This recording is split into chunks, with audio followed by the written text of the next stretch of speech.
Okay, so we're going to kick off with a Turkish get-up. Now this is the most technical of the lot. Get the kettlebell over the head and with the opposite side, so my left hand is free, so my left leg comes back.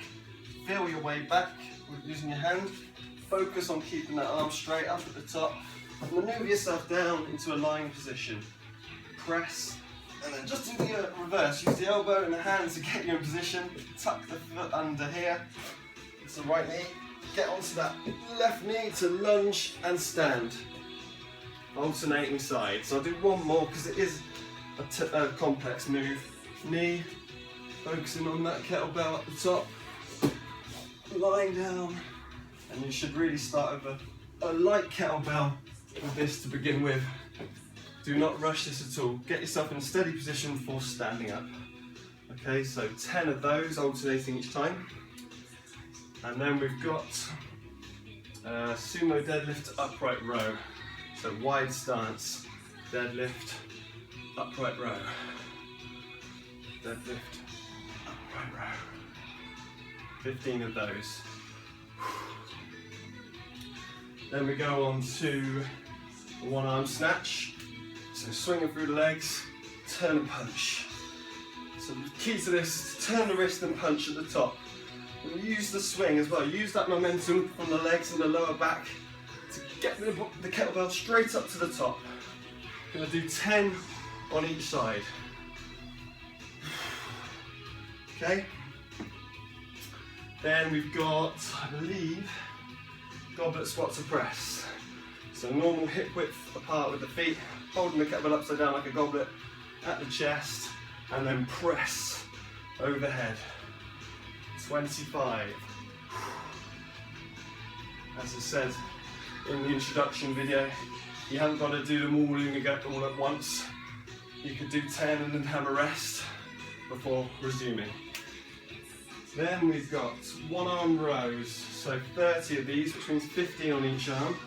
Now, if you haven't got anything like a bench or a step, you can do this fine, lying on the floor, lunging on the floor, pulling up the elbow as high as you can,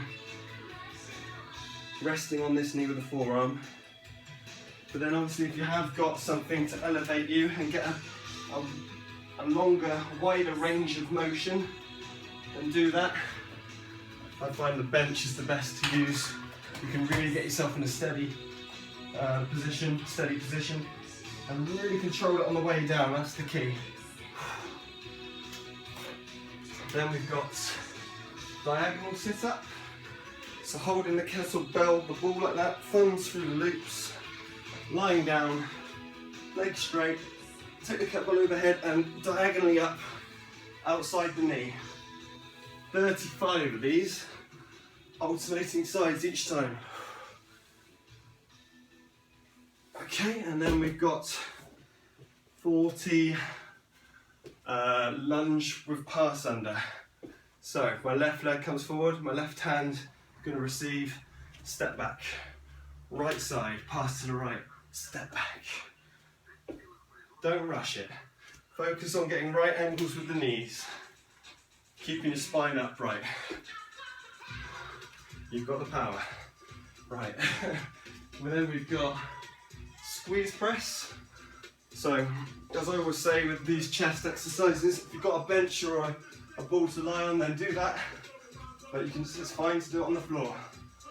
So elbows are wide, squeezing into the ball, the kettlebell, as you press it up.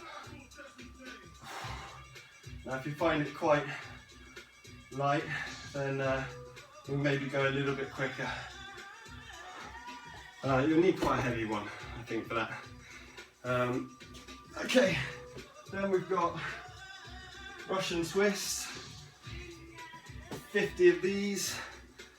Now one on each side counts as one, so that's 1, 2, and so on. Okay, so as if you're going to put the kettlebell down either side, aiming to keep the feet up. If you can't, just lean back the best you can, twisting side to side. Alright, and then lastly, the good old kettlebell swing. So holding it, feet bit wider than hip width apart, swing it through the legs and swing forward.